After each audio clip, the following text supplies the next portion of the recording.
প্রিয় দর্শক, আসসালামু আলাইকুম। আশা করি আপনারা সকলে ভালো আছেন, আমিও ভালো আছি। প্রিয় দর্শক, আমরা ভালো আছি, কিন্তু ভালো না থাকা পলাতকরা একটু বেশি লাফাইতেছে, ছটফট করতেছে। শেখ হাসিনা আসবে, শেখ হাসিনা আসবে, আসবে। তোমরা ভয় পাইছো, তোমরা ভয় পাইছো। আরে বেটা, সন্ত্রাসীদেরকে সবাই ভয় পায়। তোরা যে সন্ত্রাসী, তোরা যে রাজনৈতিক দল না। রাজনৈতিক দলকে মানুষ ভয় পায় না। রাজনৈতিক দলকে মানুষ কি ঠিক করে, সমালোচনা করে, কিন্তু ভয় পায় না। তোরা যে সন্ত্রাসী, তোরা আবার রাজনৈতিক দল দাবি করস কেমনে? তোরা তো সন্ত্রাসী, তোদের মতো সন্ত্রাসীকে ভয় পাই।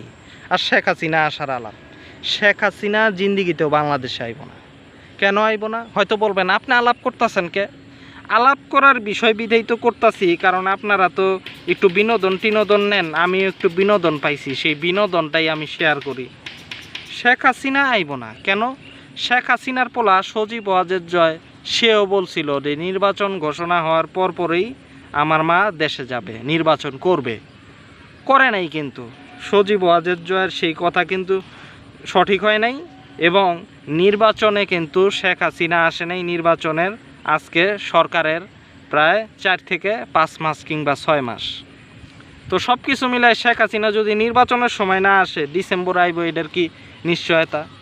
আর শেখ হাসিনা এরকম কথা বারবার কয়কে? প্রথমত, ভারত হয়তো শেখ হাসিনাকে আর রাখতে চায় না, কারণ বিএনপি সরকারের সাথে সম্পর্ক খারাপ হইতেছে। শেখ হাসিনা বাটামের উপরে আছে। কেমনে?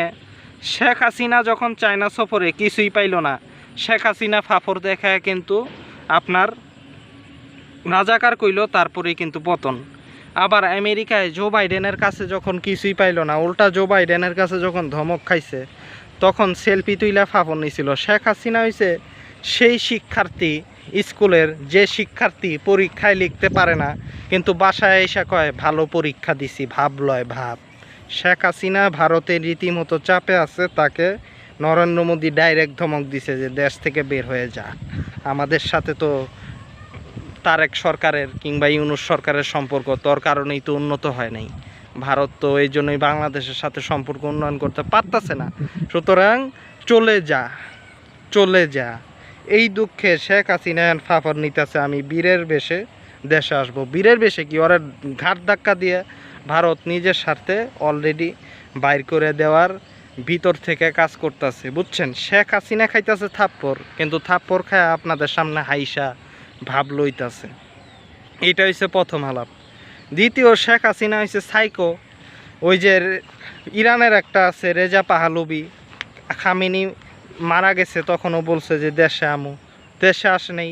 জানাজা হয়েছে তখনও কইছে দেশে আমু, দেশে আসে নাই। ইরানে এখনও যায় নাই, এখনও খামেনির শাসন আছেই, তাই না? আমেরিকা থেকে যাওয়ার অনেকবার ঘোষণা দিয়েছে, কিন্তু যায় নাই। ঠিক শেখ হাসিনা ওই রকমই আরেকটা সাইকো, রেজা পাহলভি। তো এরা এরকমই, এই যে পলাতক, এরা দেশে আসমুকে এগুলি হাইপ তুইলা এগুলি ফুর্তি করে সাইকোর মতো। মনে করেন সাইকো একটা ক্যামেরার সামনে বইছে, হয়তো কয়ে দিছে যে আসমু, আর ওই আশাই ওইটা একটা আর কি মানসিক সাইকোলজিক্যাল একটা সমস্যা তৈরি হয়ে গেছে গা। ওইটা কেউ ভিডিও টিডিও করে হয়তো রয়টার্স কিংবা বিদেশি মিডিয়ারে দিছে, আর সবাই মনে করতেছে ওইটা সঠিক, কিন্তু সঠিক না। এটার ভিতরে আছে বিনোদন এবং একটা মানসিক বিকাশগ্রস্ততে পরিণত হয়েছে শেখ হাসিনার মতো একটা ফেসিস। এটা একটা ভালো খবর, কারণ আসমু করে সে আসবে না, এটাই বাস্তবতা। সজীব ওয়াজেদ জয় যেমন ভারতীয় মিডিয়ায় মাল খায়া কইছিল যে আমার আম্মা নির্বাচনের ঘোষণার সময় আসব, কিন্তু আসে নাই। ঠিক শেখ হাসিনা আসবে না। মাঝখান থেকে কর্মীরা হোগামারা খাইব, আওয়ামী লীগের যেগুলি লাফাইতেছে সেগুলি হোগামারা খাইব, এটাই হচ্ছে বাস্তবতা। আর দ্বিতীয়ত কইব যে ভাই আপনি ভয় পাইছেন হ্যান তেন, এখন আবার আওয়ামী লীগের বট বাহিনী এগুলি বলতে পারে যে ভয় পাইছেন, নাইলে এটি নিয়ে আলাপ করেন কে? এই বেটা, এই পুলিশের গুলির সামনে যারা দাঁড়ায় তাদের কি ভয় আছে? তো জুলাই মাসে পুলিশের গুলির সামনে তো দাঁড়াইছিলাম রে বেটা, ভয়ের কি আছে? তোরা যে পুলিশ লেরায় দিছি, তাদের হাতে বন্দুক ছিল, তারা আমাদের অনেককেই মারছে, আমরা বাইচা আছি। তো এটা তো ভয়ানক পরিবেশ, তখন যে পরিবেশটা ছিল জুলাইয়ের, সেটা তো ভয়ানক। তার চেয়ে ভয়ানক পরিবেশ তো আর হয় না। সেটা মোকাবেলা কইরা তোরা টিকতে পারস নাই, কিন্তু আমরা তোদেরকে সরাইছি। তাহলে সেই ভয়ানক পরিস্থিতির মোকাবেলা করা তরুণ যারা, তাদের নতুন করে ভয়ের কিছু নাই, তারা ভয়েতেই অভ্যস্ত। ভয়াবহ পরিস্থিতির ভয় দেখাস, ভয় নতুন করে আর দেখতে হয় না। আমাদের অভিজ্ঞতা নতুন না, পুরান। জুলাইয়ের সেই ভয়ানক পরিস্থিতি আমরা দেখছি, সেটা যে পুরান, সেই অভিজ্ঞতা মোকাবেলা করে শেখ হাসিনারে বিদেশে পাঠানো এবং দেশ ছাড়া করা, এটা আমাদের সফলতা। আমরা যেহেতু প্রথম অভিজ্ঞতায় সফল, সেহেতু আমাদেরকে এই সমস্ত বইলা লাভ নাই। বরং তোরা যদি ডিসেম্বরে বাড়াস, এখন তোদের সাথে নাই পুলিশ, তখন তোদের সাথে পুলিশ আসিল, শেখ হাসিনা আসিল প্রধানমন্ত্রী, এখন নাই। এখন তোরা আরও মার খাবি। তখন তোদের সাথে ছিল পুলিশ, শেখ হাসিনা ছিল প্রধানমন্ত্রী, এটা ভয়ানক পরিস্থিতি। তখন তোরা বাইর হইছস, সরকার রক্ষা করতে চাইছস, গুলি চালাইছস অনেক জায়গায় ছাত্রলীগের ছেলেপেলে। তো তখন যদি তোরা নিজেরা ব্যর্থ হস, তাহলে এখন তো তোদের সাথে পুলিশ নাই, এখন তো তোদের প্রধানমন্ত্রী শেখ হাসিনা নাই, এখন তো তারেক রহমান, এখন তো বিএনপি সরকার। এখন তোরা ডিসেম্বরে আইসা কি বালডা ফালাবি? হয়তো কবি জনগণ আমাদের পাশে থাকবো। জনগণ তত করে সরাইছে, জনগণ তো আমাদের সাথে ছিল এত দিনের বিপরীতে। জনগণ পাশে থাকবো কেন? জনগণের স্বার্থ কি তোর সাথে? জনগণরে কি তোরা কইছস যে মাপ চাই? জনগণের কাছে ক্ষমা প্রার্থনা করছস, স্বীকার করছস ভুল? জনগণের তো এনে কোনো স্বার্থ নাই, জেনে স্বার্থ নাই, জনগণের খায়া দেয়া কাজ নাই। জনগণ তোকে পাশে দাঁড়াইব, তোকে মতো টোকাই মোকাই এই সমস্ত ধান্দাবাজ, এগুলি বুঝাইস না, বুঝস নাই? মাঝখানে আসলে কি যে আওয়ামী লীগের এরা একটা প্যানিকে আছে, সাইকো মাইকো এরা লাফাইতেছে, এছাড়া আর কিছুই না, বুঝছেন?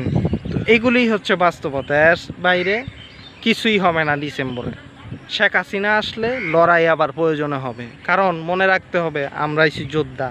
এখন আমরা মারা যাইতে পারতাম, আমাদের যারা মারা গেছে শহীদ, তারা আমাদের সামনে সর্বোচ্চ উদাহরণ যে তারা তো সেই ভয়ানক পরিস্থিতিতে মারা গেছে, আমরা তো বেঁচে আছি, আমাদের তো সেই পরিণতি হওয়ার কথা ছিল।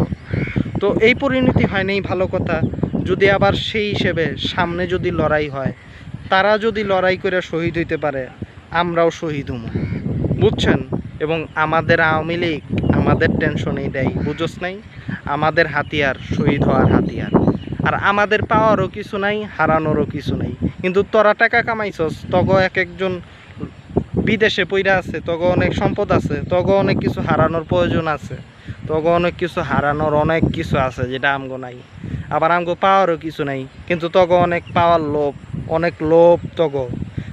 আমাদের চেয়ে তোদের ভয়টা বেশি, তোদের সম্পদও বেশি, ভয় তোদের লোভও বেশি, কিন্তু আমগো লোভও নাই, ভয়ও নাই। ভয় যেহেতু নাই, পরিস্থিতি মোকাবেলা করতে সমস্যা কি? একটা পুলিশের গুলির সামনে যদি আমরা সবাই দাঁড়াই, তাহলে তোদের মতো 100টা আওয়ামী লীগের সামনে দাঁড়ানো কোনো ব্যাপার না। তো ব্যাপার না সেহেতু নিজেদের টেনশন আগে কর। শেখ হাসিনা আসার ব্যাপারটা আমাদের ভয়ের বিষয় না, তোদের ভয়ের বিষয়, যে তোদের দেখাইতে হইব তোদের নেত্রীদেরকে যে তোরা এখন আওয়ামী লীগ। কিন্তু আমগরে কিছু নতুন করে দেখানোর কিছু নাই। আমরা যদি কিছু দেখাই সেটা পুনরাবৃত্তি, সেটা নতুন কিছু না, বুঝোস নাই? এই জন্য বেশি লাফাইস না।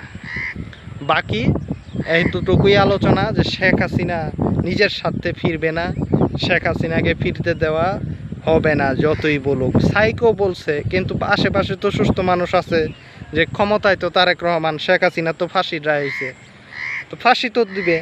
শেখ হাসিনার ফাঁসি দিলে আওয়ামী লীগের আর কি আছে? আওয়ামী লীগের কিছু নাই আসলেই। দেখেন না, শেখ হাসিনা একটা অন্যায়কারী, তার জনগণ খেদাইছে। শেখ হাসিনার বিকল্প আনতে পারছে আওয়ামী লীগ? পারে নাই। এটা যে আওয়ামী লীগের কিছু নাই, এটা আওয়ামী লীগের ফকিন্নি মার্কা রাজনীতি, তাই না? ফকির একটা দল আওয়ামী লীগ, যে কিনা একটা ফ্যাসিস্টের উপরে ভর করে, আর কোনো নেতৃত্ব নাই, কোনো কিছু চমক নাই, কোনো কিচ্ছু নাই তার। তো তারা নিজেরা ফকির, দরিদ্র রাজনৈতিকভাবে। তো এদের নিয়ে এত ভয়ের কিছু নেই। ভয় একটাই, সন্ত্রাসী। কিন্তু আবার ভয় না যে এই সমস্ত সন্ত্রাসীদেরকেই তো আমরা মোকাবেলা করছি, এবং তাদেরকে তো সফলভাবে, আমরা তো সফল, আমাদের জায়গা তো সফল, যে আমরা শেখ হাসিনা রেখা দিয়েছি।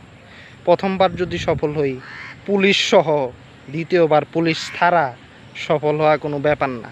এখানে কোনো ভয়ের কিছু নেই, প্রয়োজনে লড়াইয়ের ডাক। এখানে প্রশ্নটা লড়াইয়ের, ভয়ের না। তাই ভয় পাই নেই বেটা।